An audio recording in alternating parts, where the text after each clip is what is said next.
వినోదం కోసం మొదలైన ఆన్లైన్ బెట్టింగ్ ఎంతో మంది కుటుంబాలకు కన్నీటిని మిగుల్చుతోంది. సులభంగా డబ్బు సంపాదించొచ్చనే అత్యాశతో బెట్టింగ్ యాప్లకు బానిసలవుతున్నారు. లక్షల్లో డబ్బు కోల్పోయి అప్పుల ఊబిలో చిక్కుకొని మానసిక ఒత్తిడికి గురై చివరకు నేరాలు, ఆత్మహత్యలే శరణ్యం అనే పరిస్థితులు నెలకొంటున్నాయి. బెట్టింగ్ ముఠాలపై పోలీసులు చర్యలు తీసుకుంటున్నా ఎక్కడో చోట అక్రమదారులు పుడుతూనే ఉన్నారు. అసలు ఈ బెట్టింగ్ మాఫియా ఎలా పనిచేస్తోంది? యువత ఎందుకు ఈ ఉచ్చులో పడుతోంది? పోలీసుల చర్యలేంటి? తదితర అంశాలపై మా ప్రతినిధి నాగార్జున గ్రౌండ్ రిపోర్ట్. పవిత్ర, ఈ బెట్టింగ్ మాఫియా గతంలో చాలా వినోదం కోసం స్టార్ట్ అయినటువంటి బెట్టింగ్ తరచూ దాని పరిణామం మారుతూ ప్రస్తుతం యాప్ల దశలకు చేరుకుంది. కేవలం క్రికెట్ బెట్టింగే కాదు, రకరకాల బెట్టింగ్ యాప్స్ పుట్టుకొచ్చాయి. వీటిలో బెట్టింగ్ పెడుతూ చాలామంది నష్టపోతున్నారు. తొలుత లాభాలు చూపించి వాళ్ళు కూడా ఒక ఆల్గారిథంని ఫాలో అవుతున్నారు. తొలుత కొంత లాభాలను చూపించడం, తర్వాత ఎక్కువగా బెట్టింగ్లు వీటిలో వేసేందుకు వాళ్ళని ప్రేరేపించడం ద్వారా ఎక్కువ మొత్తంలో నష్టపోతున్నారు. కేవలం ఇందులో నష్టపోయే వాళ్ళు ఒక స్టేజ్ వాళ్ళే కాదు, అన్ని వర్గాల వాళ్ళు ఉన్నారు. అటు విద్యార్థులు ఉన్నారు, ప్రభుత్వ ఉద్యోగులు ఉన్నారు, ప్రైవేటు ఉద్యోగులు ఉన్నారు, వృద్ధులు ఉన్నారు. చాలామంది కూడా నమోదైనటువంటి కేసులు మనకు కనిపిస్తూ ఉంది. గతంలో చాలా కేసులు మనం చూసాం. విద్యార్థులు కూడా కొంతమంది వాళ్ళు బెట్టింగ్ అలవాటు పడి చదువు మధ్యలో ఆపేయడం, ఇంట్లో చెప్పకుండా కొంతమంది ఫోన్లలో ఇప్పుడు అందరికీ ఫోన్లు అందుబాటులో రావడం వల్ల ఫోన్లో ఈ యాప్లు డౌన్లోడ్ చేసుకుని ఆన్లైన్ బెట్టింగ్ ఆడడం, డబ్బుల కోసం ఇంట్లో ఉన్నటువంటి వస్తువులు దొంగతనం చేయడం నుంచి స్టార్ట్ అయినది.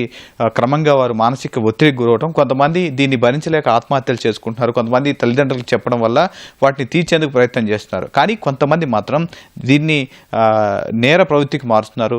బయట దొంగతనాలు చేయడం, తర్వాత చైన్ స్నాచింగ్లు చూడటం. గతంలో చాలామంది పట్టుబడినటువంటి కేసుల్లో, దొంగతనాల కేసులో తమకు బెట్టింగ్ యాప్లో పెట్టుబడులు పెట్టడం, వాటిని అప్పులు తీర్చేందుకు నేరాలు చేస్తున్నామని చాలామంది చెప్పారు. మరి కొంతమంది ప్రాణాలు తీసుకున్నారు, వాళ్ళకు బలవన్మరణాలకు పాల్పడ్డారు, రైల్వే ట్రాక్ల దగ్గర పడిపోవడం, కొంతమంది సూసైడ్ నోట్లు రాయడం చూసాం. కొంతమంది పోలీసు కానిస్టేబుల్స్ ఇతర వాళ్ళు కూడా బెట్టింగ్ వల్ల చిక్కుకొని చాలామంది డబ్బులు పెట్టి అందులో మోసపోయారు. కొంతమంది ఆత్మహత్య చేసుకున్నారు, కొంతమంది డ్రగ్స్ డెలివరీ చేస్తున్నారు.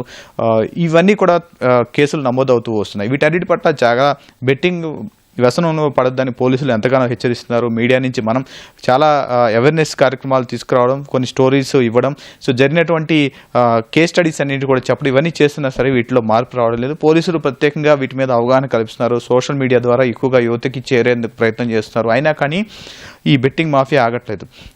క్రమంగా అంటే ఇప్పుడు వీళ్ళు ఆన్లైన్ ఫోన్లో మాత్రమే ఇక్కడ వీళ్ళు ఆడుతున్నారు, కానీ దీన్ని ఆర్గనైజ్ చేసే వాళ్ళంతా వేరే దేశాల్లో ఆర్గనైజ్ చేస్తున్నారు. ఇక్కడ ఉండే మాత్రం కొంతమంది ఏజెంట్లు నియమించుకొని ఆన్లైన్ బెట్టింగ్ అంతా నడిపిస్తున్నారు అన్నట్లుగా పోలీసుల దర్యాప్తులో గతంలో బయటపడింది.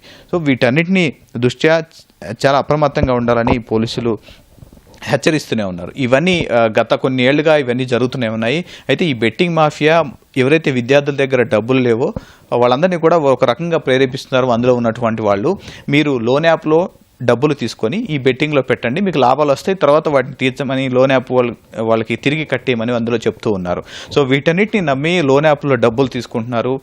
అవి కూడా అప్పులు విపరీతంగా పెరిగిపోవడం తోటి ఆత్మహత్యలు చేసుకుంటున్నారు. కొంతమంది రీసెంట్గా మంచిర్యాలలో ఒక విద్యార్థి చేసినటువంటి ఘటన, వృద్ధురాలని బంగారం కోసం ఆమెని హత్య చేయడం, తర్వాత గతంలో ఒక సబ్ ఇన్స్పెక్టర్ తన రివాల్వర్ను సైతం తాకట్టు పెట్టాడు. తర్వాత పటాన్చెరులో పట్టుబడినటువంటి ఒక ఎస్పీఎఫ్ కానిస్టేబుల్ కూడా గంజాయి రవాణా చేస్తూ పట్టుబడ్డారు. వీళ్ళంతా తెలిపిందంటే వాళ్ళు గంజాయి వీటన్నిటిని ఈ బెట్టింగ్ యాప్లు పెట్టిన అప్పులు తీర్చేందుకు వీటి బాట పడతామని వాళ్ళు చెప్పడం జరిగింది. సో వీటన్నిటి పట్ల అటు కొన్ని యువతకు సంబంధించినటువంటి ఇలాంటి వాటి పట్ల పడద్దని కొంతమంది పోలీసు అధికారులు రెగ్యులర్గా ప్రచారం చేస్తున్నారు. జిల్లాలో ఉన్నటువంటి ఎస్పీలు, తర్వాత రెగ్యులర్గా హైదరాబాద్లో డీజీపీ స్థాయి అధికారులు కూడా రివ్యూలు చేస్తున్నారు. అసలు జిల్లాల స్థాయిలో ఏం జరుగుతుంది, ఈ బెట్టింగ్ మాఫియాకి సంబంధించిన వాళ్ళు ఎవరైనా అరెస్ట్ చేశారు, వీటి మీద అవగాహన ఎంతవరకు కల్పిస్తున్నారని పోలీసులు ఎప్పటికప్పుడు రివ్యూ చేస్తున్నారు. కానీ కొన్ని చోట్ల కేసులు నమోదవుతూనే ఉన్నాయి.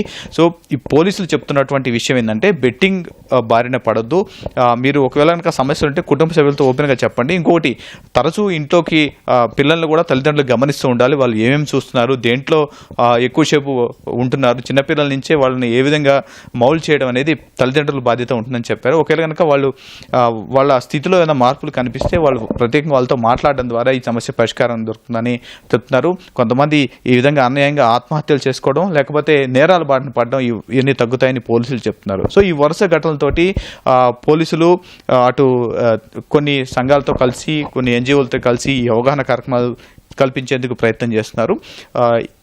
ఈ బెట్టింగ్ బారిన పడకుండా వాళ్ళందరూ కూడా చూడాల్సిన బాధ్యత తల్లిదండ్రులతో పైన, దాంతోపాటుగా ఇటు పోలీసుల పైన ఉందని చెప్తున్నారు. ఎక్కడెక్కడైతే ఈ కేసులు నమోదవుతుందో ఆ చోట్ల కొంత అవగాహన కల్పించడం, దాంతోపాటుగా తల్లిదండ్రులకి రెగ్యులర్గా ఈ అవేర్నెస్ కార్యక్రమాలు నిర్వహించడం ద్వారా ఈ బెట్టింగ్ వ్యసనానికి సంబంధించినటువంటి దాంట్లో వాళ్ళని ఎవరైతే చిక్కుకున్నారో వాళ్ళని బయటకు తీసుకొచ్చే విధంగా వాళ్ళు బలవన్మరణాలకు పాల్పడకుండా, నేరాలు పట్టకుండా చూడొచ్చని పోలీసులు చెప్తున్నారు.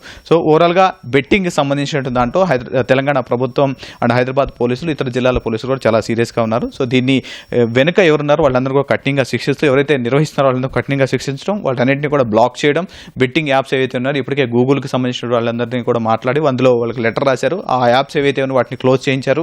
తర్వాత ఈ వెనుక ఎవరైతే నడిపిస్తున్నారో వాళ్ళందరినీ కూడా విదేశాల్లో ఉన్నారో వాళ్ళందరినీ ఇక్కడ ఉన్నటువంటి ఏజెంట్లతో యాక్సెస్ చేయకుండా ఇక్కడ ఏజెంట్లు కూడా కొంతమందిని అరెస్ట్ చేశారు. సో ఇటువంటి రెగ్యులర్గా హైదరాబాద్తో పాటుగా పలు జిల్లాల్లో కేసులు నమోదవుతూనే ఉన్నాయి. సో వీటి పట్ల జాగ్రత్తగా ఉండాలని పోలీసులు హెచ్చరిస్తున్నారు.